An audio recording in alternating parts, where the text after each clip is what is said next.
Hello students, webs classes के इस YouTube channel पर आप सभी का स्वागत है। वेब्स क्लासेस के यूट्यूब चैनल पर यह कॉमर्स का पहला वीडियो है, तो क्यों ना मैंने सोचा कि कॉमर्स से रिलेटेड स्टूडेंट्स को जितने भी डाउट आते हैं कि 10th के बाद कॉमर्स लिया जाए कि नहीं, अगर आप कॉमर्स लेते हो तो हमें क्या क्या पढ़ना पड़ेगा, और पढ़ने के बाद साथ साथ ये भी इम्पॉर्टेंट चीज़ है कि पढ़ तो लेंगे लेकिन काम हमें कौन कौन से फील्ड पे मिलेगा।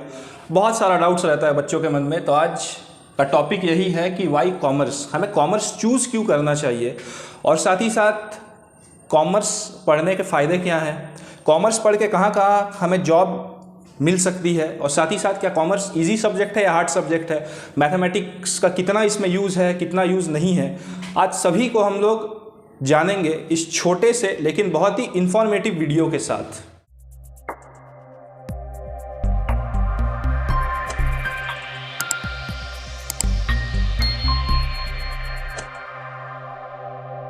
मेरा नाम है राणा सूर्या मुखर्जी और मैं आपके साथ इस कॉमर्स के सफ़र में साथ रहूँगा। अभी बहुत सारे वीडियोज़ आने बाकी है, ठीक है।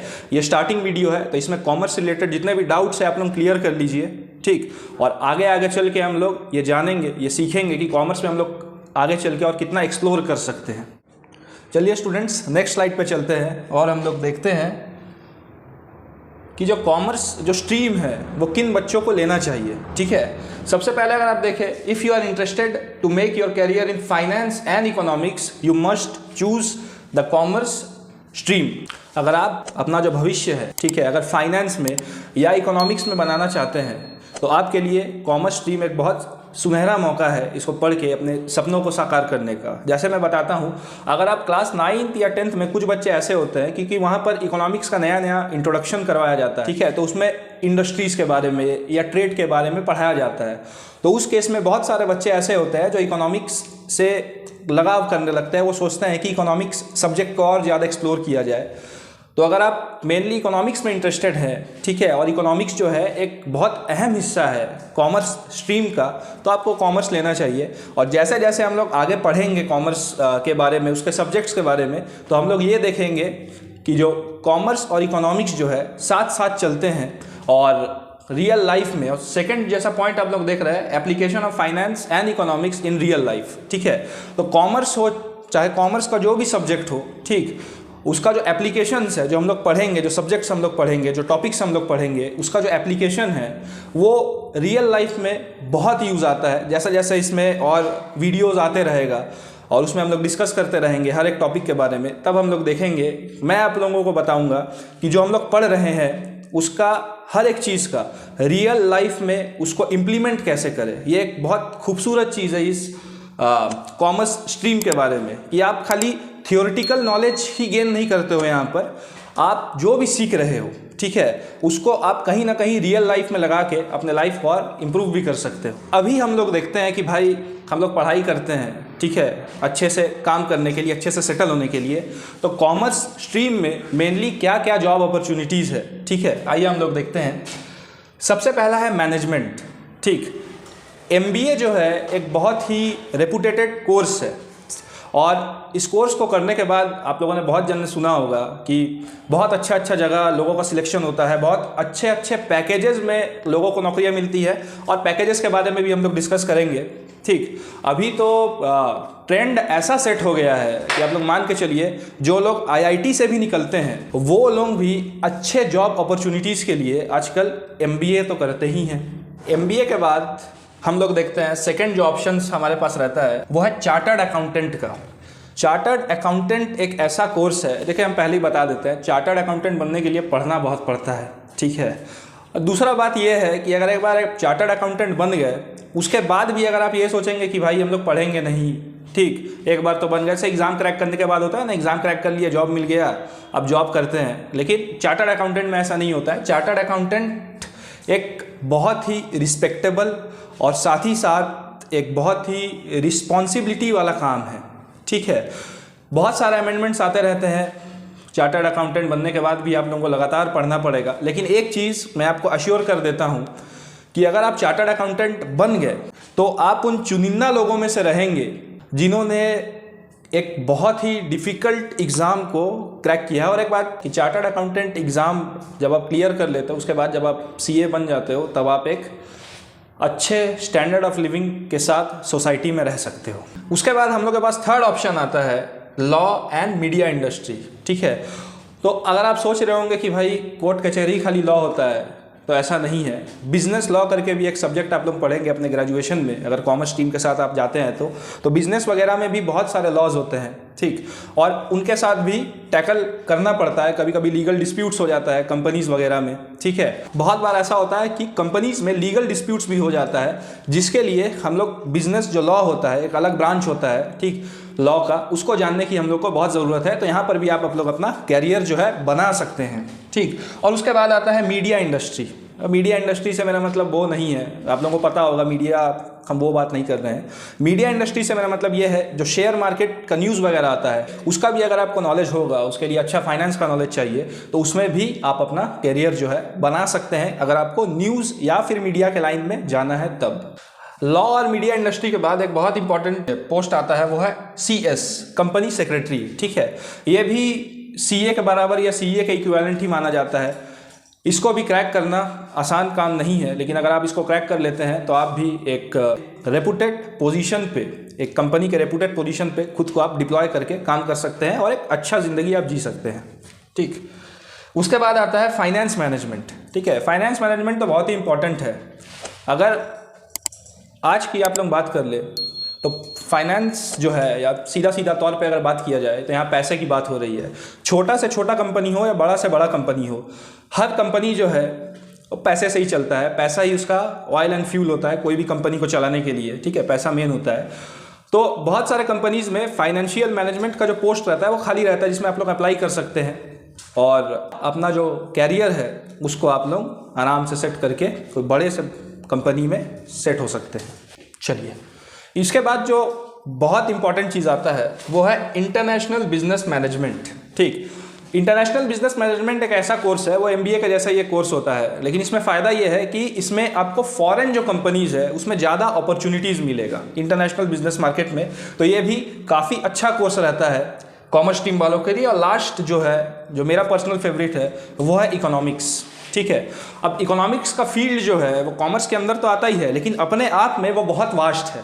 कॉमर्स में आप पॉलिसी मेकिंग में जा सकते हैं। ठीक है, मेनली इंडिया का जो सेंट्रल बैंक है वो RBI है, तो RBI में भी बहुत सारे पोस्ट्स वगैरह निकलते हैं, जिसमें स्पेशली मांगता है कि जो स्टूडेंट हो वो इकोनॉमिक्स का अच्छा जानकार हो, और साथ ही साथ जो पॉलिसी मेकिंग वगैरह है या डेटा एनालिस्ट का जो काम होता है बहुत से बड़े कंपनियों में, क्योंकि आजकल तो आप जानते ही है हर चीज़ जो है वो डेटा के रूप में ही हम लोग को प्रोसेस करना पड़ता है। आगे में क्या पॉलिसी बनेगा, क्या कुछ बिजनेस के लिए अच्छा होगा या फिर क्या कुछ देश के लिए भी अच्छा होगा, वो पॉलिसी मेकिंग्स में और आप जा सकते हैं इकोनॉमिक्स टॉपिक को चूज करके। इसके बाद हम लोग चलते हैं कि कॉमर्स में मेन सब्जेक्ट्स क्या हैं। ठीक है, कॉमर्स में आपको इंग्लिश भी पढ़ने मिलेगा, कंप्यूटर भी पढ़ने मिलेगा, लेकिन कॉमर्स में जो बेसिकली 3 सब्जेक्ट्स पे फोकस किया जाता है वो सब्जेक्ट्स है बिजनेस स्टडीज़। बिजनेस स्टडीज़ में हम लोग बिजनेस के जो डिफरेंट फॉर्म्स होते हैं, ठीक, चाहे वो कंपनी हो या फिर पार्टनरशिप हो, और भी बहुत सारे फॉर्म्स होते हैं, टेक्निकल टर्म्स है जो कि हम लोग जब पढ़ेंगे इसको तब जानेंगे, उसके बारे में पूरे विस्तार से हम लोग जानते हैं। ठीक, सेकंड पार्ट इसका आता है इकोनॉमिक्स। ठीक, इकोनॉमिक्स में भी क्या क्या है, फंडामेंटल्स क्या है इकोनॉमिक्स का, ट्रेड हो गया, इंडस्ट्री हो गया, इंडियन इकोनॉमिक्स हो गया, माइक्रो है, मैक्रो है, इन सब के अंदर के पार्ट को भी हम लोग जब जैसे जैसे वीडियो लाते जाएंगे वैसे वैसे करके हम लोग इसको समझते जाएंगे। और तीसरा जो कि बहुत इंपॉर्टेंट पार्ट है कॉमर्स का, वो है अकाउंटिंग। ठीक है, अब अकाउंटिंग के स्टेप्स क्या है, अकाउंटिंग के रूल्स क्या है, और अकाउंटिंग में हम लोग को क्या क्या पढ़ना पड़ता है, ये सब हम लोग जानेंगे एक एक करके। छोटा छोटा बहुत ही इंफॉर्मेटिव वीडियोस हम लोग लाते रहेंगे आपके लिए। हाँ, एक और बात, बच्चे के मन में ना ये सवाल आता है बहुत बार, जो कि आज हम क्लियर करने वाले हैं कि क्या इसमें मैथमेटिक्स का कुछ एप्लीकेशन है। तो जी हाँ, मैथमेटिक्स का एप्लीकेशन तो हर जगह है, लेकिन उतना डीप नॉलेज आपको नहीं चाहिए। 10th तक मेरे ख्याल से आप लोग यहाँ जो लिखा है कि भाई एडिशन हो गया, सब्सट्रैक्शन हो गया, मल्टीप्लिकेशन हो गया, और साथ ही साथ जो डिवीजन होता है, ये 4 जो बेसिक चीज़ है, उम्मीद है सभी को आता है। और साथ ही साथ इसमें थोड़ा सा आप मान लीजिए कि रेशियो का थोड़ा नॉलेज, और साथ ही साथ परसेंटेज का थोड़ा नॉलेज।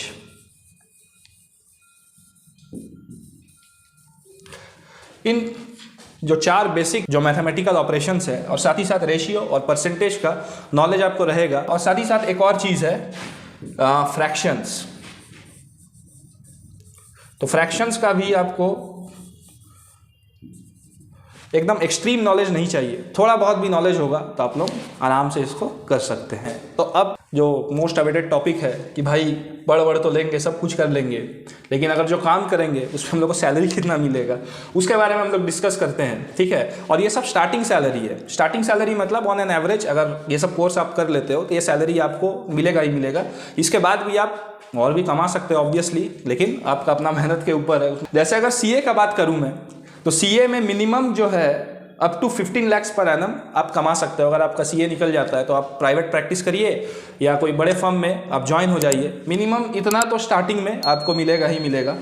साथ में अगर बात किया जाए कंपनी सेक्रेटरी का, तो ये भी सीए के बराबर है। कोई अच्छा कंपनी में आप इसका एग्ज़ाम क्रैक करके अगर अच्छे कंपनी में अगर आपका पोस्टिंग हो जाता है तो बड़े आराम से आपको इतना सैलरी मिल जाएगा, 14 लाख पर एनम।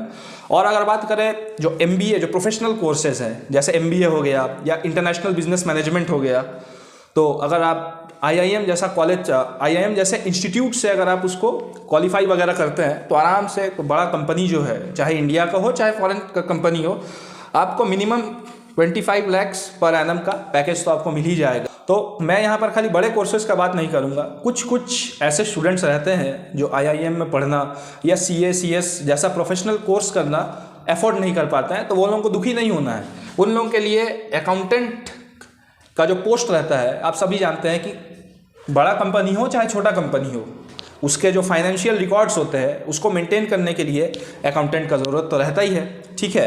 तो अगर आप ऐसा नहीं है कि चलिए आप ग्रेजुएशन कर लिए, उसके बाद आपको फैमिली को सपोर्ट करने के लिए अगर काम वगैरह करना है और अगर फाइनेंशियली अगर आप इतने स्टेबल नहीं हैं और आपको अपने फैमिली का जो बैकबोन बनना है, तो उसके लिए आप एक काम कर सकते हैं।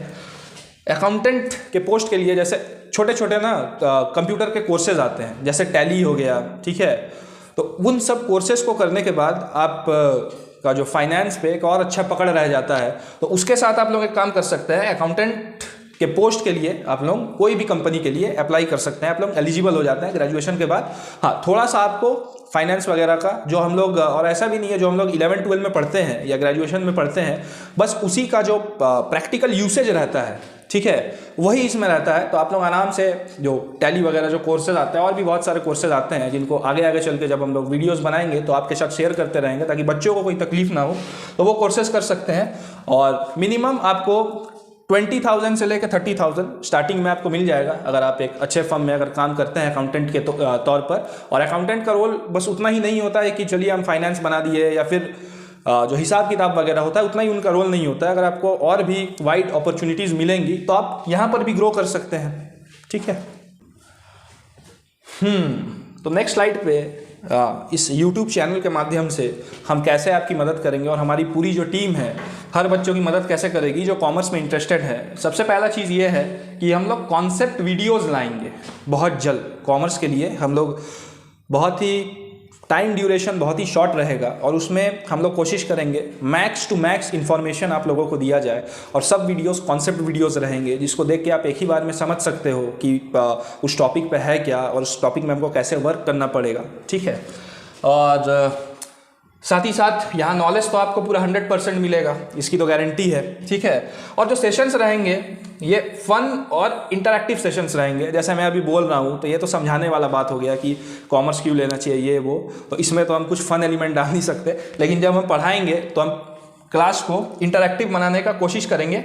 और साथ ही साथ एज अ टीचर मेरा ये रिस्पॉन्सिबिलिटी रहेगा कि आप लोगों को जितने भी बच्चे हैं उनको 0% डाउट हो, ठीक है। और साथ ही साथ मैं ये भी कहता हूँ कि कोई भी सब्जेक्ट को पढ़ने के लिए, ठीक है, आजकल हार्ड वर्क रिक्वायर्ड नहीं है। आपको उस सब्जेक्ट मैटर को जानना होगा, कैसे उसको पढ़ा जाए, उसका एक सही तरीका आपको जानना होगा। और मैं हमेशा से कहता हूँ don't study hard but study smart, ठीक है, जिससे जो सब्जेक्ट मैटर है उसको आप ज़्यादा से ज़्यादा उसका नॉलेज जो है आप ग्रैब कर पाएँ और साथ ही साथ क्या कर पाएँ, उसको रियल लाइफ में इम्प्लीमेंट कर पाएँ, क्योंकि जो हम लोग किताब से सीख गए अगर उसको रियल लाइफ में इम्प्लीमेंट ही नहीं कर पाए तो पढ़ने का फिर कोई फ़ायदा नहीं है।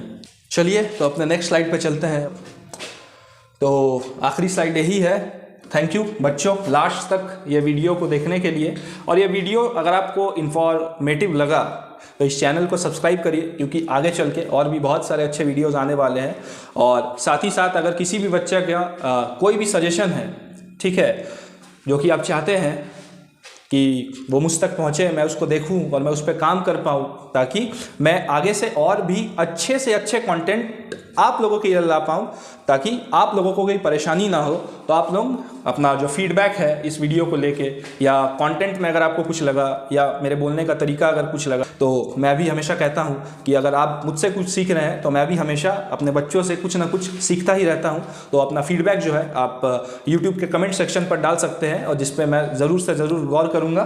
तो मेरा नाम तो आपको पता ही चल गया होगा, राणा सर, और मैं वेब्स क्लासेस का कॉमर्स फैकल्टी का टीचर हूं, और साथ ही साथ यहाँ पर साइंस फैकल्टी के भी टीचर हैं जो कि बहुत अच्छे अच्छे वीडियो लाते हैं। तो ये खाली कॉमर्स के लिए ही सीमित नहीं है। तो साथ ही साथ ये चैनल और हम और हमारे बच्चे साथ में मिलकर सब एक साथ ग्रो करते हैं। धन्यवाद।